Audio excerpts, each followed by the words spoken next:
It's Friday, and we've some great stories to end your week here on Ag AM in Kansas. Here's what's coming up. Today we'll meet Troy and Stacy, a fourth-generation farm and ranch family with a cow-calf operation in corn, soybeans, and wheat crops. See how this family is working through a generational transfer and why they hired professionals to help ensure a successful outcome. They also tell the story of how and why they became advocates for agriculture. Then we'll learn how estrus synchronization and AI can help you build your herd. Closed captioning brought to you by Kansas Soybean Commission, the Soybean Checkoff Progress, powered by Kansas farmers. This segment is brought to you by Roy Fry Western Lifestyles, dressing Northeast Kansas their Western best for almost 60 years. Hi, we're Troy and Stacy Hadrick from Faulkton, South Dakota. We have a cow-calf operation there where we also raise corn and soybeans and wheat.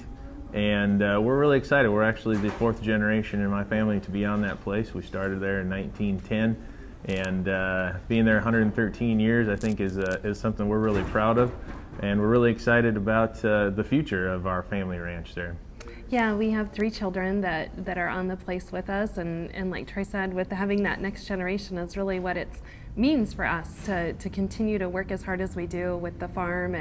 And our oldest is 10, and he loves being outside. He loves helping do chores, and in fact the other day when it snowed, he said, "God, do we get to shovel out bunks?" Because he was, only at 10 would you still be excited about wanting to shovel out bunks so that we could make sure that we get all the cows fed and the heifers and steers fed as we need to. So we're thrilled to have also our daughters being a part of the operation. We have a 7-year-old and a 5-year-old who have a lot of passion for cattle, and we're looking at this. We'll start calving in just the next couple of weeks, and our house sits right by the calving pasture that we have, and they watch out the window all the time to see if something's going to calve or to watch the baby calves. And so it's just having that enthusiasm that the kids have always helps us to reconnect to and have the same enthusiasm for what we do every day on the farm.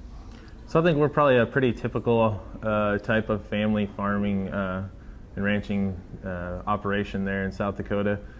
We farm and ranch with my 2 cousins. Just in the past year, we have taken over the management and ownership of the family operation there, and we're really excited about that. We've gone through all the challenges of doing a generational transfer, and it is quite a process, but through it all, we're really excited about how it turned out, and really excited to be a part of keeping on that family tradition. So besides running the cows there, I think part of that, what we are excited about as we move forward, is trying to implement new technology as we move into the future, as far as how we handle the genetics of our cattle and how we handle the calves, and going forward thinking more and more all the time about how can we continue to improve the quality of the beef that we're raising, so that the consumer continues to get a better experience every time they're eating our product. So that's something that I really concentrate on. My partners, my cousins,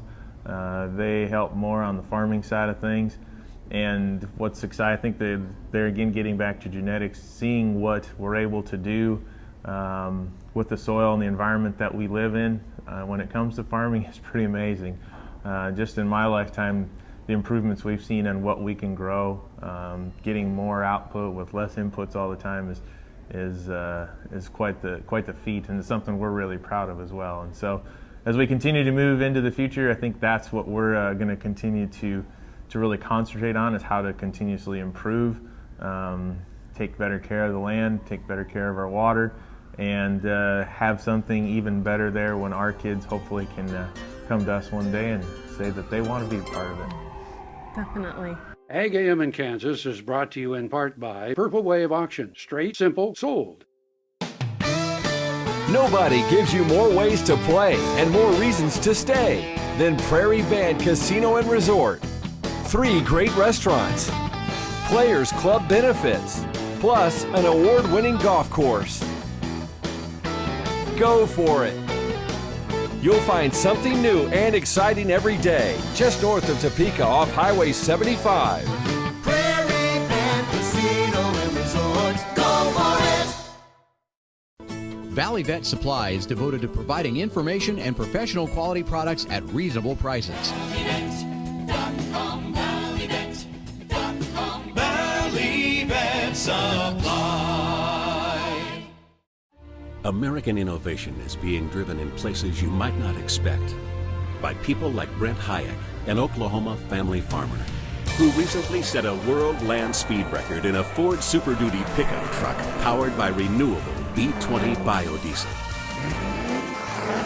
Advanced performance is here, now, putting America on the fast track to more jobs and energy independence. Biodiesel, America's advanced biofuel. Tar Waters has what you need for all seasons for around the farm and home. Working, hunting, growing, feeding, snow removal, even fun for the kids. And a service department with experienced techs to help keep your equipment in top running condition. Tar Waters has a huge selection and the best prices. Tar Water Farm and Home, family owned and operated since 1978. They have what you need.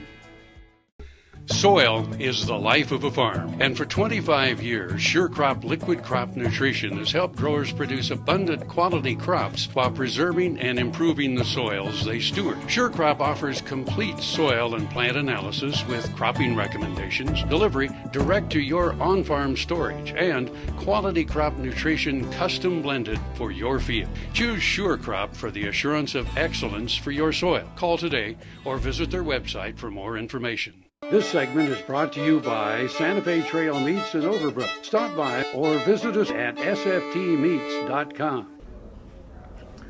So this past year, couple of years, has been unique in the fact that on our place we've been working to transfer our family farm and ranch to the next generation, which is us. And so a couple of years ago, my dad and my uncle, who have ran the place ever since they took it from my grandpa, came to us and said, they were thinking about retirement and trying to start thinking about ways to get this transferred over. And so that's kind of when the process began. And it's a long process. It was especially challenging over the last couple of years because we weren't quite sure what the rules were going to be when it came to taxes and what we were going to be happening in Washington, D.C. when it came to estate taxes, when it comes to capital gains and those types of things, and how do we figure out a plan when we're not even sure what the rules are going to be. But we had to go forward with the best information we had, and I think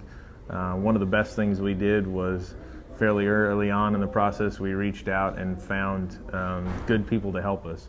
We had a family business planner, a transition manager that helped develop a plan, that talked to all the parties involved and help us get going with what all of our goals were.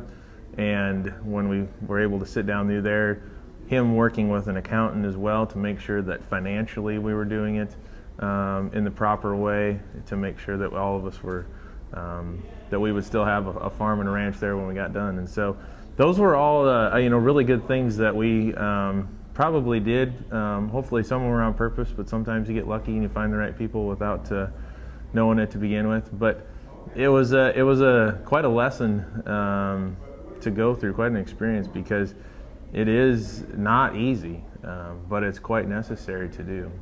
Yeah, I just always kept thinking, we started out the process, it seemed like we went to the accountant and the lawyers once every month for quite a while there, and it seemed as we were starting to get frustrated, and I just kept thinking to myself, we're a family that's getting along, and as Troy said, had the same goals and the same purpose of what we wanted to do, and I can't imagine families who can't communicate and talk about what their goals and things are, how hard it must be, because it was hard enough with all of us getting along to get through the process. And I'm just so grateful, as Troy had said, that we found the right people to help us through the process. I just can't stress that enough, that you have to feel comfortable with the people that you're talking to and working with, that they have the same goals and know agriculture. That was another thing. We think in our small agriculture community that everybody understands how to help us through that process, and some do and do it better than others. So we were grateful that opportunity, and we just kept communicating, because it's not easy, but we kept talking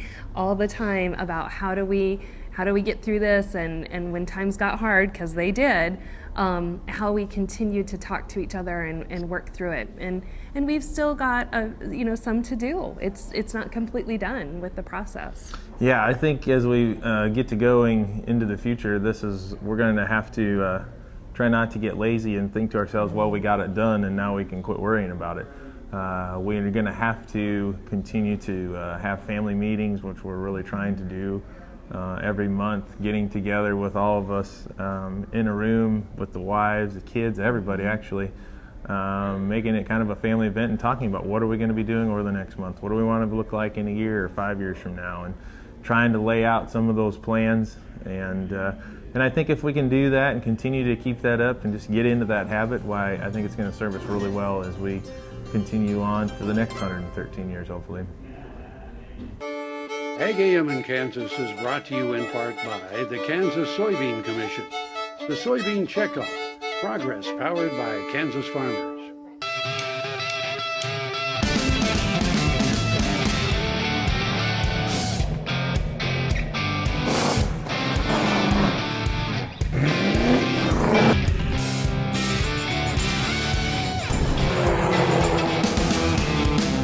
This is the fast track to more jobs and America's energy independence. Advanced performance is here now. Biodiesel, America's advanced biofuel. I'm Dennis Tebow. My wife and I, Kathy, are the owners of Wolf Creek Cattle Company. We have grown to approximately 70 bulls. I'm Reese Arnold. I'm the livestock manager at Wolf Creek Cattle Company. You know, these are not just like normal cattle. These cattle, they're hauled anywhere from, 8 to 10 hours a day across the United States and asked to perform. The Multi-Man 90 keeps them kind of level. It maintains and balances their system. The stress level's less when everything's right and working right, then they're working right. This segment is brought to you by Brown Chevrolet Buick in Wamego, just a short drive down the Yellow Brick Road. So in addition to being out at the family farm and ranch and raising cows and kids and crops, the other thing that Stacy and I have found to be really important is going out and being advocates for agriculture. And almost 6 years ago now, we decided that we needed to be going out and going to tell our story to consumers and talk to the public about what we do and sharing with them and helping them, give them a little glimpse into our life about what we do and why it's important. And so that's when we created Advocates for Agriculture, and since that time now we've traveled all over the United States and Australia and Canada, bringing I think a message to other producers about why it's important, and leaving with them some real simple ways that they too can be involved in telling their own story and sharing with people about what they do. And advocacy to us has just become this thing where it's one of the things on our chore list. It's something that we need to do every day. And I think what we've always wanted to try and emphasize to other producers is the fact that it can be really simple things that all of us can do every day right in our own local communities to help share those stories.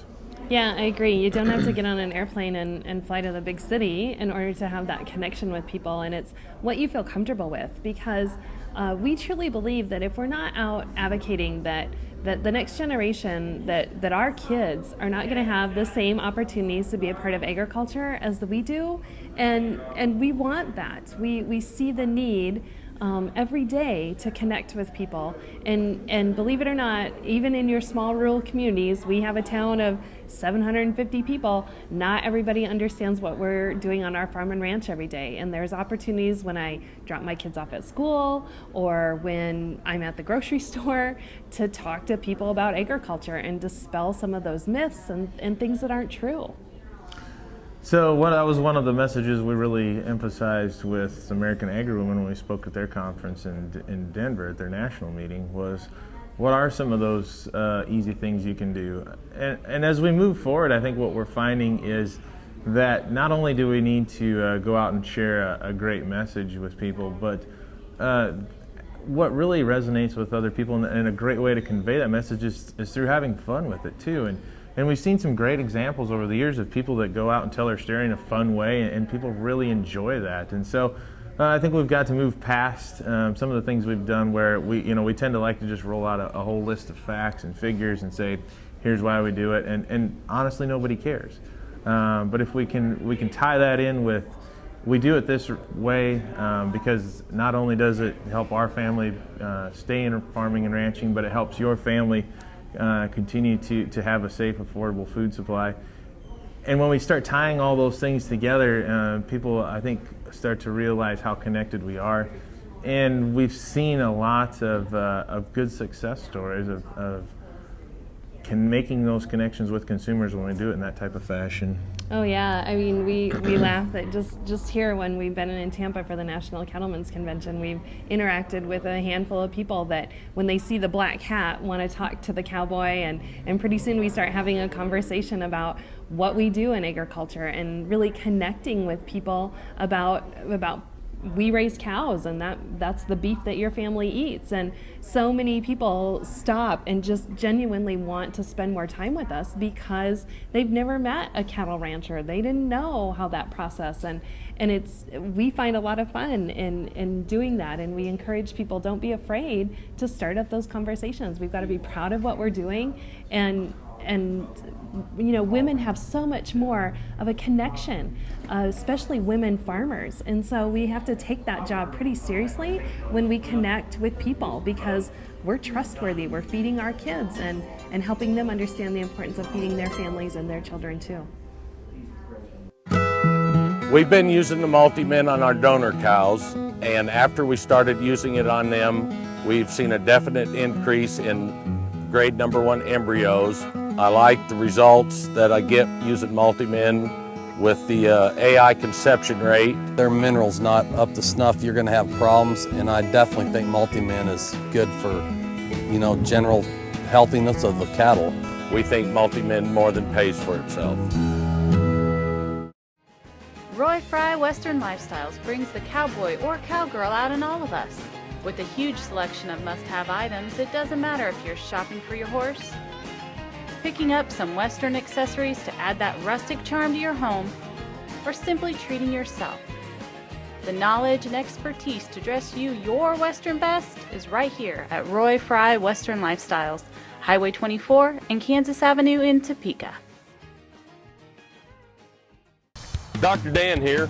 Whether I'm driving up and down the roads covering the state of Kansas, or I'm getting between Riley and Manhattan for my job, I'm driving a Ford truck. I'd like you to come out and visit my friends here at Dick Edwards Ford. They have a truck that'll suit your needs, whether you're looking for power with a Power Stroke diesel, or if you're looking for fuel efficiency with the new EcoBoost engine, they got a truck that's just right for you. They're located 2 miles east of the Town Center Mall in Manhattan, Kansas, and they'll bend over backwards to help you. And I'll see you down the road. This segment is brought to you by the Kansas Association of Wheat Growers and the Kansas Wheat Commission. Together, we are Kansas Wheat. Before you ask how to, you might want to ask, should I? Estrus synchronization and artificial insemination, or AI, can help build a herd if it's ready in other ways. Whether you're talking about heifers or cows, the first question to ask yourself is what the pregnancy rate has been in my heifers or cows over a 60 to 70 day period. If it's 85% or greater, then those animals are probably good candidates for synchronization and AI. If, however, your past record has been to have a pregnancy rate less than 85%, there are probably other management factors that you need to consider and correct in your herd in order for your herd to then be a good candidate. Heifers should be 60 to 65% of their mature weight prior to the breeding season and have a reproductive tract score of 4 or 5 on a 5-point scale. In regards to cows, several recommendations that we would make is that the cows have a cow body condition score at calving of 5 or greater. That's on a 1 to 9 scale, with 1 being emaciated, 9 being obese. And that the average of those cows be at least 40 to 45 days postpartum when you start the synchronization. That doesn't mean each cow is 40 to 45 days, but the average of the group. The last thing we'd recommend is that you not put a cedar into a cow that's less than 20 days postpartum. If these conditions are met, then synchronization has a much greater chance of success. Smith says nearly 2/3 of a group could be pregnant within the first week of the breeding season. That helps set calves up for heavier weaning weights. replacement heifers with better fertility, and cows with higher rebreeding rates. Currently, less than 10% of cattlemen use AI and synchronization. One of the frequent questions I get is, I'm interested in using this technology. I'm not really sure how I get paid for it. But what's happening now for the first time are two things. Is we now have technology which allows the person to be able to inseminate their cows on a single day with high pregnancy rates. But we also have a changing market structure which is beginning to reward producers for the quality of their calves or the genetic improvement of their calves. Smith says this is especially true when producers direct contract to a feedlot or retain ownership through harvest. I'm Cindy Campbell. American innovation is being driven in places you might not expect by people like Brent Hayek, an Oklahoma family farmer, who recently set a world land speed record in a Ford Super Duty pickup truck powered by renewable B20 biodiesel. Advanced performance is here, now, putting America on the fast track to more jobs and energy independence. Biodiesel, America's advanced biofuel. Purple Wave is a proud supporter of the Kansas FFA through the Bid for Blue program. Purple Wave donates a portion of the proceeds earned on certain ag assets to the Kansas FFA. Winning bidders can designate a Kansas chapter to receive the donation. To date, Purple Wave is proud to have donated over $10,000. Visit purplewave.com to learn more and to place bids on Bid for Blue assets. Purple Wave Auction. Straight, simple, sold. Valley Vet Supply is devoted to providing information and professional quality products at reasonable prices. Valley Vet Supply. Ag AM in Kansas is brought to you in part by Premier Farm and Home. Stop by or visit us at haycow.com. One of the things that we really like to eat in the spring is asparagus. It's a delicacy, and you can't beat having good asparagus fresh out of the garden. I will harvest the spears when they get to be about 8 to 10 inches tall. I'll cut them off at the soil line with a knife. The bottom part of the asparagus stem is fairly tough, fairly woody. So what I like to do is I take the knife and I'll push it into that stem, and where it starts to go into that stem fairly easy, like right in this area here, that's where I cut it off and trim it before I eat it. We want to keep all the spears cut off, even the small ones, the small diameter ones. They can either be discarded or used. If we allow that fern to develop like this, it will shut down the production of new spears from the crown, and that will be the end of the asparagus harvest. So during the harvest period, remove all the spears, including the small ones.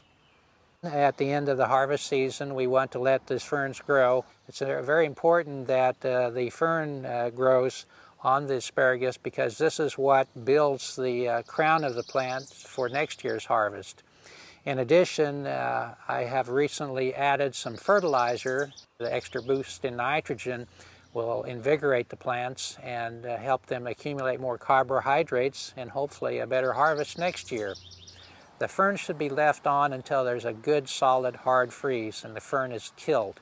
At that time, the fern can be removed, or if you wish, it can remain attached to the plant over the winter to accumulate snow, catch snow, so that there's more moisture. If you'd like to enjoy asparagus, do consider planting this crop in your vegetable garden. For more information, visit your local extension office or visit our website at kansasgreenyards.org. Ag AM in Kansas is brought to you in part by K-State Research and Extension. Knowledge for life. Closed captioning brought to you by Kansas Soybean Commission. The Soybean Checkoff Progress, powered by Kansas farmers. We hope you've enjoyed today's program. We're here every morning, Monday through Friday. If you missed part of today's broadcast, you can see it on agaminkansas.com. Eric Atkinson here from K-State Research and Extension.